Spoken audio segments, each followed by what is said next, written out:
Nanatsu no Taizai, the 7 Deadly Sins, whatever you want to call it. It's the brand new hit anime series which is based on the popular manga series. Nanatsu no Taizai is a show that a lot of you guys have requested that I've looked at, and honestly, I just want to go ahead and apologize for not looking at it sooner, because it's a pretty damn good show. It's a real classic shonen, it's got some great characters, some fantastic action, and the final episode of the series I thought was pretty damn good. Not only did it resolve everything within the main arc right here, but it left it open for some brand new Nanatsu no Taizai in the future. So please join me as I review the final episode of the series, and as I sort of give like my final rundown on the entire series overall. So, for those of you who don't know what Nanatsu no Taizai is, it's this medieval manga and anime story, and there's this group of mercenaries who are known as the 7 Deadly Sins, and they're freaking awesome. They have otherworldly powers, and they can pretty much stop any invading force, whether they be humans or whether they be demons. And in the past, they were actually framed by the Holy Knights, and they made it seem like the 7 Deadly Sins were actually bad guys. They were disbanded, and that was the end of their story. That is until we go to the very beginning of Nanatsu no Taizai, when we are introduced to the princess of the series. Her name is Princess Elizabeth, and she knows that there's a rotten things going on within the kingdom, and she wants to sort of rectify that by reuniting all of the 7 Deadly Sins, and thus the adventure can begin. What's really interesting about the first season is that apparently it does adapt everything from the manga version, and you know that's a good thing for a series like this, because even within the confines of the first season, they don't even introduce all the 7 Deadly Sins yet. There's actually one they haven't even gotten to yet, and his name is Escanor. He's a character who they didn't even really get into yet. So that's what I'm really excited to see from the second season, is when we finally get our full team together. Now, each member of the team has like their own special abilities, so let's just talk about all of them individually. First, there's Meliodas, who's basically the de facto leader of the team, and arguably the most powerful character that we've seen in the show thus far. Meliodas is an interesting being because he appears to be a child, but he's actually thousands of years old, and he has a lot of really interesting abilities. And I think the most unique thing about him is that he actually has this ability called Full Counter, where he can pretty much counter everyone's abilities with a blade. And that's what's so interesting about Meliodas' character, because unlike a lot of the other big shonen characters, he's never really going on the attack. He's always waiting for his enemies to attack him first, and that's why he's able to send their abilities right back at them, and that plays a really important role in the final episode of the series. Right after that, we have the character of Ban or Bon. Bon is basically this immortal zombie type character. He doesn't look like a zombie, he just looks like a normal person, but he drank from the fountain of youth and nothing can kill him. And they really have a lot of fun with this in the series. There's multiple parts where he's literally being decapitated, ripped to pieces. In the final couple episodes of the series, there's a lot of scenes where the main villain of the show, Hendrickson, is literally ripping him to pieces, and in the next shot, he looks just fine. Bon himself is a really interesting character because he seems to hold some sort of weird grudge with Meliodas, which they haven't really gotten into quite yet, but they also seem to have like sort of a brotherly relationship, and we don't really get to see that blossom too much in this series, but that's something that's probably going to be saved for much later on. Other than that, we also have Diane, who is oddly enough, the most human character of the show, and she's not even human. She's a freaking giant. She's massive, and she has this big hammer which she can actually use to summon massive chunks of the earth to actually help her in battle, and she's just a really fun character in general. And that brings us to King, the Fairy King. Now, this guy is interesting because he actually has multiple forms. When you're first introduced to him for the very first time, he actually looks like this little kid who's flying around in mid-air. King's actual true form is this old, goofy-looking fat character, but it's because of his magic he's able to transform himself back into a smaller state. King himself is one of my favorite members of the group, and frankly, he's just plain badass. My favorite member definitely goes to Bon, but how can you not like his character? He's just so awesome. Right after that, we have Galther. He's a character who's introduced a little further on in the anime version, and Galther is a character who still confuses me even by the end of the series. He's a really interesting character who seems very oblivious to the things around him. He doesn't really seem to worry about the small stuff, and even at the end of the series, it looks like he's getting into a romantic relationship with the character of Gilo, which is something I didn't even really see coming at all. And then, of course, we have Merlin, and unlike the actual Merlin from the Legend of Camelot, who is usually seen as like a male, this Merlin is female. And this is definitely the least showcased member of the Seven Deadly Sins in this series, and that's because she was introduced at the very end. And like I said, we still haven't even gotten to Escanor yet. There are also some other members who are sort of like basically like de facto members of the Seven Deadly Sins. Like by the end of the show, Elizabeth sort of becomes like an official member. I'm not sure if she's actually considered as a member of the Sins, but she's a part of the Seven that at least Meliodas considers. And then there's the character of Hawk.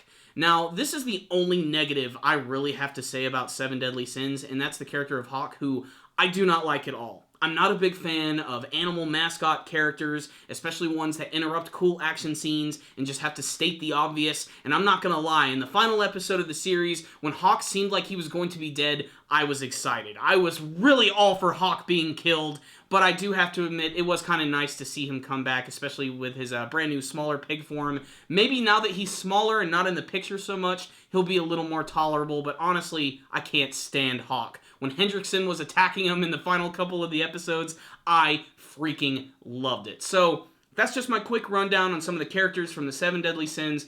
Let's talk about the final episode of the series, which really is just a big build-up to the battle with Hendrickson, who's the guy who's sort of been like pulling the strings behind the scenes. He's been trying to revive the Demon Clan. That's like his big plan, and he's trying to use the Holy Knights in order to make that happen by systematically transforming them into demons and half-human, half-monster creatures, and it's up to the Seven Deadly Sins and Elizabeth to actually finally defeat him at the very end here. Now, something that I did think is kind of funny and probably incredibly unintentional, and I just think this because I'm a Naruto fan, Hendrickson's final demon form really reminds me of Obito from Naruto when he's the Jinchuriki of the Ten Tails. They have the same pale white skin, the weird scales on their body, the freaking horns, the eyes, but aside from that, the similarities end. Hendrickson is a really interesting villain because he's just so freaking evil, and he makes for a great final villain for the first season. And really, it's all Meliodas versus Hendrickson at the very end of the final episode, which really, I'm okay with because we actually get to see a brand new ability that he's never used before. I've already mentioned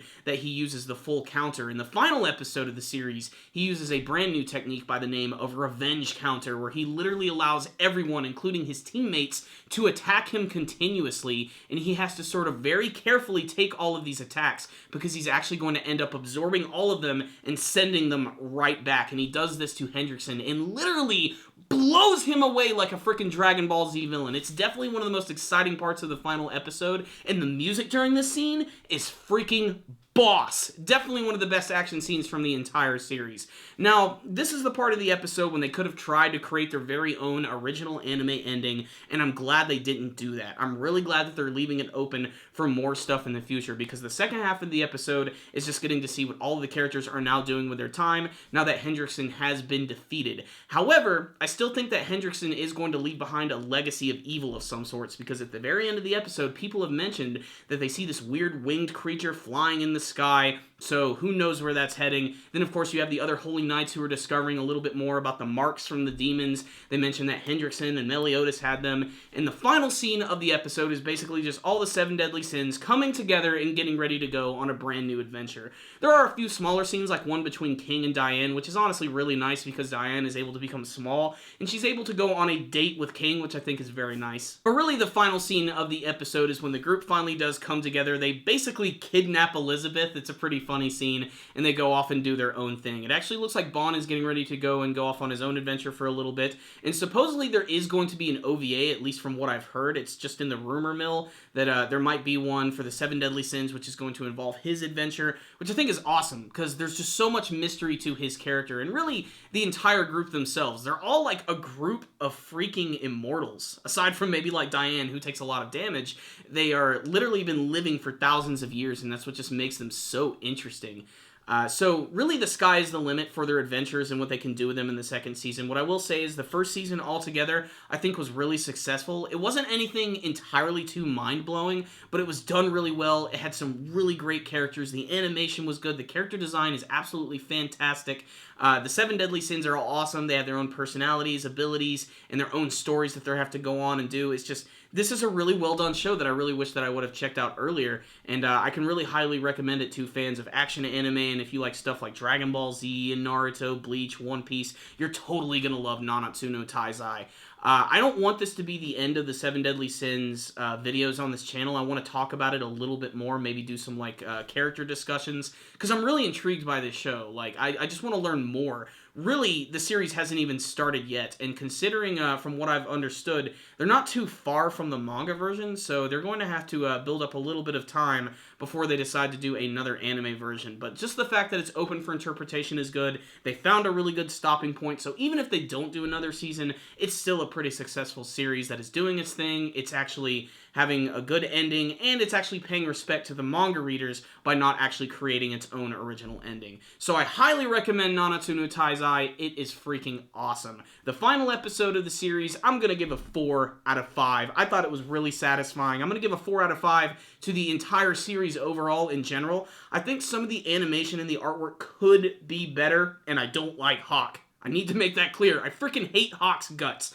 So that's it. That's just the way I feel about it. Like I said, there's going to be some more Seven Deadly Sins videos coming. So thank you guys again for watching. Thank you guys for watching my review. If you liked this video, please give it a thumbs up. And before you guys leave, make sure to subscribe to the channel if you have not already. Follow us on Facebook and on Twitter. And make sure to tell me what you thought about this week's episode of the Seven Deadly Sins. What did you think of the entire series? Did you have a favorite character or favorite scene? If there is going to be another season, what do you want to see? And are you going to start reading the manga version? Make sure to tell me in the comments section below.